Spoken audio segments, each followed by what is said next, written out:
ചേട്ടാ, കുറച്ച് ദിവസങ്ങളിലായി ഏറ്റവും കൂടുതൽ മുഴങ്ങി കേൾക്കുന്ന പേര് അജിത് കുമാർ, അതായത് ADGP MR അജിത് കുമാർ. നവകേരള സദസ്സിൻ്റെ യാത്ര നടന്നുകൊണ്ടിരുന്നപ്പോൾ ഗൺമാന്മാർക്ക് വേണ്ടി ആവശ്യമായിട്ടുള്ള വിട്ടുവീഴ്ചകളും അല്ലെങ്കിൽ സഹായങ്ങളും ചെയ്തു കൊടുത്ത ഒരു ക്രമസമാധാന ചുമതല ഉണ്ടായിരുന്ന ADGP, അതിനെ തുടർന്ന് വിവാദങ്ങളെ തുടർന്ന് അദ്ദേഹത്തെ വകുപ്പ് മാറ്റി അവസാനം ബെവ്കോയുടെ CMD ആക്കി. പക്ഷേ ഇപ്പോൾ മന്ത്രിയായിരിക്കുന്ന എക്സൈസ് മന്ത്രിയായിരിക്കുന്ന M ലിജു ആവശ്യപ്പെടുകയാണ് അദ്ദേഹത്തെ ബെവ്കോ MD സ്ഥാനത്ത് നിന്നും മാറ്റണം. സുതാര്യമായ രീതിയിൽ ആ വകുപ്പിൻ്റെ നടപടികൾ നടക്കണമെങ്കിൽ അദ്ദേഹത്തെ ആ ചുമതലയിൽ നിന്ന് മാറ്റണമെന്നാണ് മുഖ്യമന്ത്രിയോട് ഇദ്ദേഹം M ലിജു ആവശ്യപ്പെട്ടിരിക്കുന്നത്. ഇപ്പോൾ എല്ലാ മന്ത്രിമാർക്കും അല്ലെങ്കിൽ എല്ലാ മന്ത്രിമാരുടെയും കണ്ണിലെ കരടായി മാറിയിരിക്കുകയാണ് MR അജിത് കുമാർ, അല്ലേ? തീർച്ചയായിട്ടും. എന്താണെന്ന് വെച്ച് കഴിഞ്ഞാൽ കഴിഞ്ഞ പിണറായി സർക്കാരിൻ്റെ ഭരണകാലത്ത് MR അജിത് കുമാർ എന്തായിരുന്നു, ഏത് രീതിയിലാണ് പ്രവർത്തിച്ചിരുന്നത് എന്നത് മാത്രം നമ്മൾ ശ്രദ്ധിച്ചാൽ മതി. കാരണം പിണറായി വിജയൻ എന്താണോ നടപ്പിലാക്കാൻ ഉദ്ദേശിക്കുന്നത് പോലീസിലോ അതുപോലെ തന്നെ മറ്റിടങ്ങളിലോ എന്താണോ നടപ്പിലാക്കാൻ ഉദ്ദേശിപ്പിക്കുന്നത് അത് കൃത്യമായി ചെയ്യുന്ന ഒരാൾ. അതുകൊണ്ടാണ് സീനിയറിറ്റി. ഇപ്പോൾ MR അജിത് കുമാറിനേക്കാൾ സീനിയറായ ഉദ്യോഗസ്ഥരെല്ലാം ഉണ്ടായിരുന്നിട്ടും ക്രമസമാധാനത്തിന്റെ ചുമതലയുള്ള ADGP ആയി, സൂപ്പർ DGP ആയി ഇവിടെ പോലീസ് ഹെഡ്ക്വാർട്ടേഴ്സിൽ MR അജിത് കുമാർ ഇരുന്നത്. പോലീസിലെ എല്ലാ കാര്യങ്ങളും ആ സമയത്ത് നിയന്ത്രിക്കുന്നത്, ഏത് രീതിയിലാണ് പ്രവർത്തിക്കുന്നത് എന്നതടക്കം എല്ലാം നിയന്ത്രിച്ചിരുന്നത് ADGP MR അജിത് കുമാർ ആയിരുന്നു. അതുകൊണ്ട് തന്നെയാണ് ഈ നവകേരള യാത്ര നടത്താൻ കാര്യം എടുത്താൽ പോലും നവകേരള യാത്രയുടെ ബസ് എങ്ങനെ വേണമെന്നടക്കം, എങ്ങനെയാണ് അതിന്റെ സുരക്ഷ ഒരുക്കേണ്ടതെന്നടക്കം ഇത്തരം കാര്യങ്ങളെല്ലാം ആ സമയത്ത് കൃത്യമായി നിയന്ത്രിച്ചത്, നടപ്പിലാക്കിയത് എല്ലാം അജിത് കുമാർ ആയിരുന്നു. അതുകൊണ്ട് തന്നെയാണ് AD തോമസിനും ഇപ്പോഴത്തെ നിലവിലെ ആലപ്പുഴ MLA ആയ AD തോമസിനെതിരെ ഉണ്ടായ ഗൺമാന്മാരുടെ ആക്രമണം, ആ ആക്രമണത്തിന് നിയമപരമായ നടപടിയാണ്, അത് രക്ഷാപ്രവർത്തനമാണ് എന്ന തരത്തിലേക്ക് ഒരു അന്വേഷണ റിപ്പോർട്ട് ഉണ്ടാക്കാൻ ADGP MR അജിത് കുമാർ ഇടപെട്ടത്. അതുപോലെ തന്നെയാണ് രണ്ടാമതൊരു കാര്യം, തൃശ്ശൂർ പൂരം കലക്കൽ. അതുമായി ബന്ധപ്പെട്ട് അന്ന് അവിടെ ADGPയുടെ ചുമതല ADGP തൃശ്ശൂർ ജില്ലയിലെ തൃശ്ശൂർ പൂരത്തിന് ഉണ്ടായിരുന്നു. അവിടെ കൃത്യമായിട്ടൊരു മന്ത്രി വിളിച്ചിട്ട് പോലും സമയത്തിനെത്താതെ അവിടെ നടക്കുന്ന എല്ലാ പ്രശ്നങ്ങൾക്കും ആവശ്യമായ സഹായങ്ങൾ നൽകുന്നു.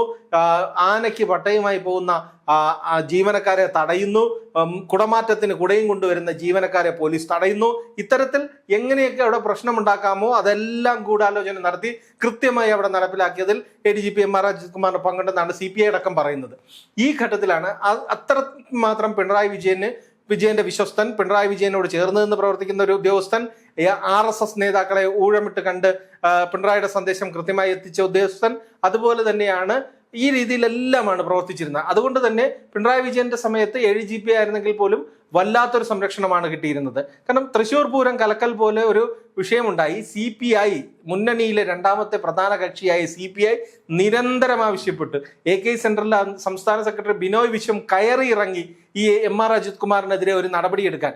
പേരിനൊരു നടപടി, ക്രമസമാധാന ചുമതലയിൽ നിന്ന് മാറ്റി നിർത്തി എക്സൈസ് കമ്മീഷണറായി നിയമിക്കുന്ന പേരിനൊരു നടപടി, ഒരു സസ്പെൻഷൻ പോലും എടുത്തിട്ടില്ല.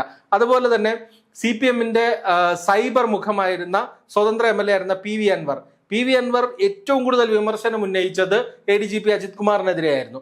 ഈ മുന്നണി സംവിധാനം തന്നെ വിട്ട് MLA സ്ഥാനവും രാജിവെച്ച് പുറത്തു പോയിട്ടും, അതായത് ഒരു മുന്നണിയിലെ ഒരു MLA നഷ്ടമാകുന്ന സാഹചര്യം ഉണ്ടായിട്ട് പോലും അതിൽ പിണറായി വിജയൻ കൃത്യമായി സംരക്ഷണം കൊടുത്തത് ADGP അജിത് കുമാറിനാണ്. കാരണം ഒരു MLAയേക്കാൾ സ്ഥാനമുണ്ട് അജിത് കുമാറിന്, അത്രമേൽ വിശ്വസ്തനായിരുന്നു അജിത് കുമാർ. അതുകൊണ്ടാണ് ആ സംരക്ഷണം ലഭിച്ചത്. അതുകൊണ്ട് തന്നെ കോൺഗ്രസ് ഒരു മന്ത്രിസഭ ഭരണമാറ്റം വന്നു. കോൺഗ്രസ് മന്ത്രിസഭ വരുമ്പോൾ കോൺഗ്രസ് എങ്ങനെയായിരിക്കും അജിത് കുമാറിനെ കാണുന്നത്? പിണറായിന്റെ വിശ്വസ്തനായിരുന്ന എല്ലാ കാര്യങ്ങളും ചെയ്ത ഒരാൾ, അയാൾ ഒരു സ്ഥലത്തിരിക്കുമ്പോൾ അല്ലെങ്കിൽ ഒരു സ്ഥാനത്തിരിക്കുമ്പോൾ ആ സ്ഥാനത്തിന്റെ നമ്മുടെ നയങ്ങൾ എങ്ങനെ നടപ്പിലാക്കാൻ കഴിയും എന്നുള്ളൊരു ആശങ്ക ഉണ്ടാവും.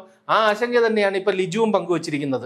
അതായത് ഇപ്പോൾ ഏറ്റവും കൂടുതൽ റിപ്പോർട്ട് വരുമ്പോൾ ഇത് ഈ CPMന്റെ അല്ലെങ്കിൽ പിണറായി വിജയന്റെ ഒരു വിശ്വസ്ത അല്ലെ ലെഫ്റ്റനന്റിനെ ഈ UDF സർക്കാർ വെച്ചുകൊണ്ടിരിക്കുമോ എന്നുള്ളതാണ് ഇപ്പോൾ ആൾക്കാർ ജനങ്ങളെ ഉറ്റുനോക്കുന്നത്. കാരണം അത്രമേൽ ഇദ്ദേഹത്തെ അല്ലെങ്കിൽ ഈ ഒരു ADGPയുടെ എല്ലാവിധ കള്ളത്തരങ്ങളും ഒരു സാധാരണക്കാർക്ക് വരെ മനസ്സിലായിട്ടുള്ള ഒരു വരും ദിവസങ്ങളായിരുന്നു ഈ കഴിഞ്ഞ സംഭവ വികാസങ്ങൾ നടന്നത്. അതിപ്പോ നമ്മളിപ്പോ ഭരണമാറ്റം ഉണ്ടായി എന്ന് പറഞ്ഞ് ഉദ്യോഗസ്ഥ ബ്യൂറോക്രാറ്റ്സ് അവരെല്ലാം അവിടെ തന്നെ ഉണ്ടല്ലോ. അദ്ദേഹം കേരളത്തിലെ ഒരു IPS ഉദ്യോഗസ്ഥനാണ്. ഭരണമാറ്റം ഉണ്ടായി എന്ന് പറഞ്ഞ് അദ്ദേഹത്തെ മാറ്റാനോ അല്ലെങ്കിൽ അദ്ദേഹത്തിന് വിശ്വാസത്തിലെടുക്കാതെയോ അല്ലെങ്കിൽ ഒരു സ്ഥാനം നൽകാതെയോ ഇരിക്കാൻ കഴിയില്ല. ചിലപ്പോൾ അപ്രധാനമായ വകുപ്പുകളിലേക്ക് മാറ്റി നിർത്താം, അങ്ങനെ മാറ്റാം. പക്ഷെ എന്നിരുന്നാലും ഒരു IPS ഓഫീസറെ ആ രീതിയിൽ ഒരു രാഷ്ട്രീയത്തിന്റെ പേരിൽ മാറ്റി നിർത്താൻ പറ്റില്ല. എം.ആർ. അജിത് കുമാർ പിണറായി വിജയൻ മുഖ്യമന്ത്രിയായിരുന്നപ്പോൾ ഏറ്റവും വിശ്വസ്തനായി പ്രവർത്തിച്ച ആളാണ്, എല്ലാ കാര്യങ്ങളും കൃത്യമായി ചെയ്താണ്.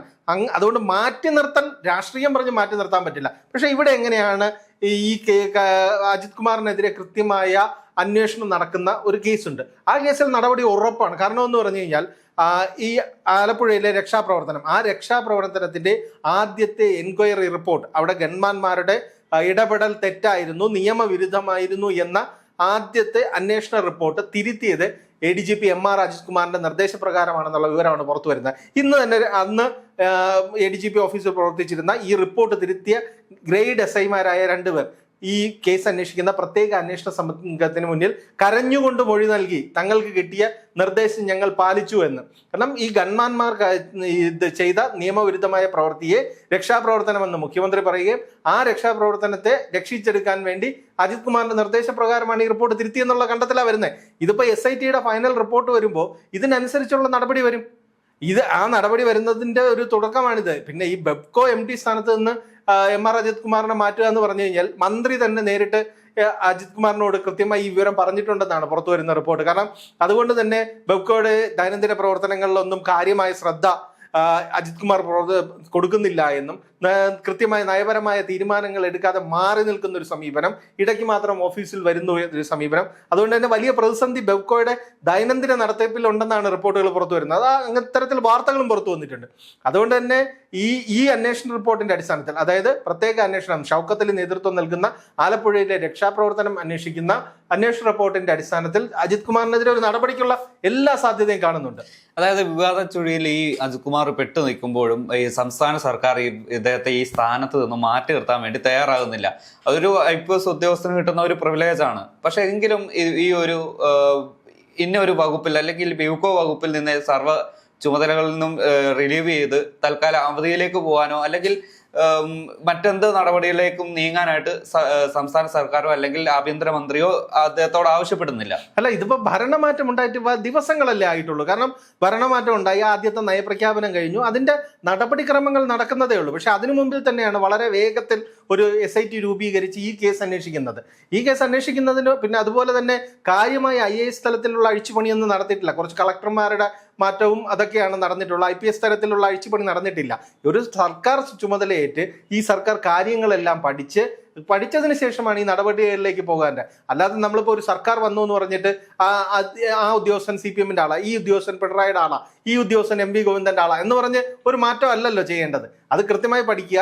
അതുകൊണ്ടാണ് ഒരു വകുപ്പ് മന്ത്രി തന്നെ പറഞ്ഞു, എൻ്റെ വകുപ്പിലുള്ള ഈ സ്ഥാപനത്തിൽ ഈ ഉദ്യോഗസ്ഥനുമായി മുന്നോട്ട് പോകാൻ കഴിയില്ല എന്ന് മുഖ്യമന്ത്രി അറിയിച്ചു. അതൊരു നടപടിക്രമമാണ്. ഇനി ഇതിൽ തീരുമാനിക്കേണ്ടത് പൊതുഭരണ വകുപ്പിന്റെ ചുമതലയുള്ള മുഖ്യമന്ത്രിയാണ്. മുഖ്യമന്ത്രി ഒരു തീരുമാനം വളരെ വേഗത്തിൽ തന്നെ എടുക്കും. കാരണം തന്റെ മന്ത്രിസഭയിലെ ഒരു അംഗത്തിന് വിശ്വാസമില്ലാത്ത ഒരു ഉദ്യോഗസ്ഥനെ അവിടെ ഇരുത്തണമെന്ന് മുഖ്യമന്ത്രി ഒരിക്കലും പറയില്ലല്ലോ.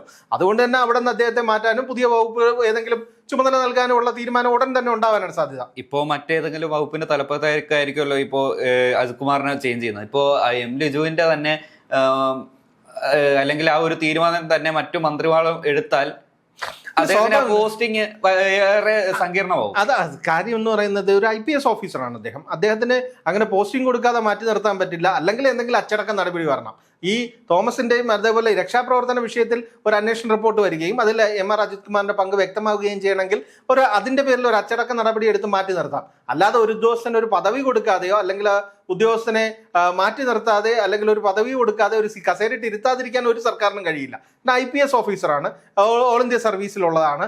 അദ്ദേഹത്തെ കൃത്യമായി അക്കോമഡേറ്റ് ചെയ്യേണ്ടത് ഒരു സർക്കാരിന്റെ ഉത്തരവാദിത്തമാണ്, ബാധ്യതയാണ്. അത് ചെയ്തേ പറ്റുള്ളൂ. എല്ലാ വകുപ്പും ഉടക്കലും അല്ലെങ്കിൽ എല്ലാ വകുപ്പിൽ നിന്നും എതിർപ്പ് ഉയരും എന്ന് പറഞ്ഞൊരു ഉദ്യോഗസ്ഥനെ മാറ്റാൻ പറ്റില്ലല്ലോ. മാറ്റി നിർത്തണമെങ്കിൽ അച്ചടക്ക നടപടി സ്വീകരിക്കണമെങ്കിൽ കൃത്യമായ കാര്യകാരണ സഹിതം ഉണ്ടാവണം. ഇപ്പൊ ഈ റിപ്പോർട്ട് വന്നു കഴിഞ്ഞാൽ നടപടി ഉറപ്പാകും എന്നാണ് എനിക്ക് തോന്നുന്നത്.